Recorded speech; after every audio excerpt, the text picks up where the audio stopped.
For decades, millions of young Indians were misdiagnosed. They were mistreated or possibly just ignored. But now there is breakthrough. The International Diabetes Federation has officially recognized type 5 diabetes, a previously misunderstood form of the disease. It primarily affects lean and undernourished teens and young adults in low and middle income countries. Unlike the more common types, type 5 is triggered by largely malnutrition, and it hampers the body's ability to produce enough insulin.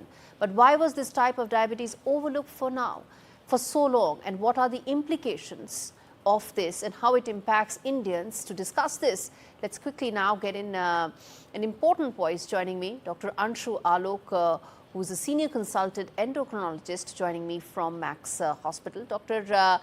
Anshu, explain to us the impact this has on India, given the fact that India is the diabetes capital of the world. Of course, it's not type 5, it is a different type. But the fact is, how much does it impact Indians?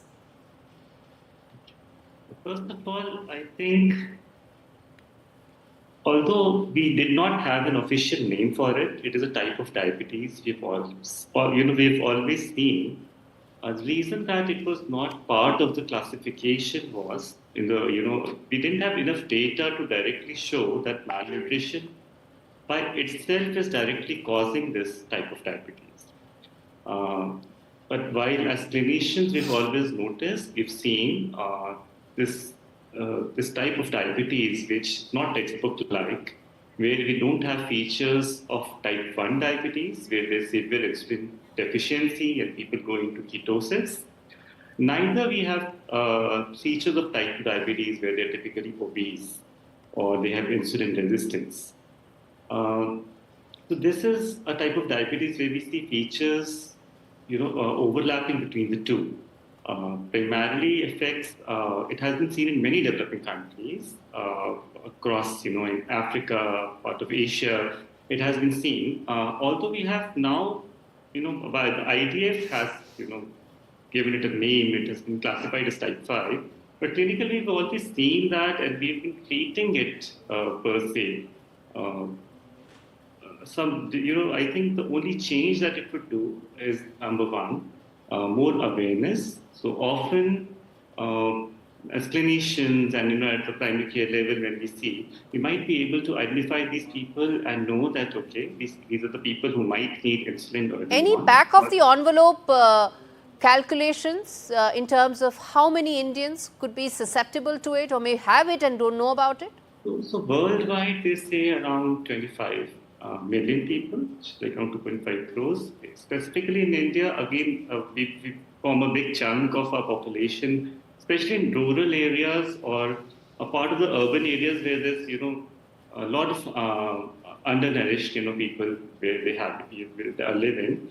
But exact numbers difficult. Again, specifically for India, it's difficult to say. But worldwide, around 25 million is what is reported. Mm-hmm. And lastly, how much do you think this impacts the overall health apparatus in India, given the fact that till now we did not know that there is type 5 diabetes and Indians may be susceptible or vulnerable to it?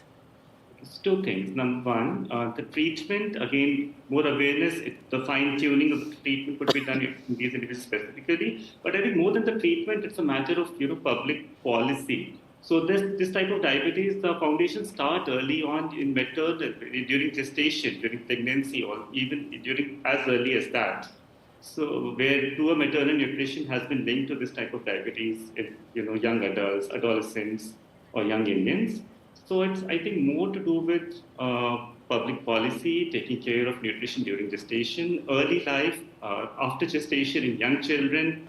I think we would need as a country to focus more on making sure not only the calorie intake, but the balanced diet, taking sure of the micronutrients, and also making sure there's less protein energy, more protein and fat in the diet, which will help prevent these in the further generation. Balanced diets could be the starting point to combat this. Thank you so much, sir, for joining me on this story.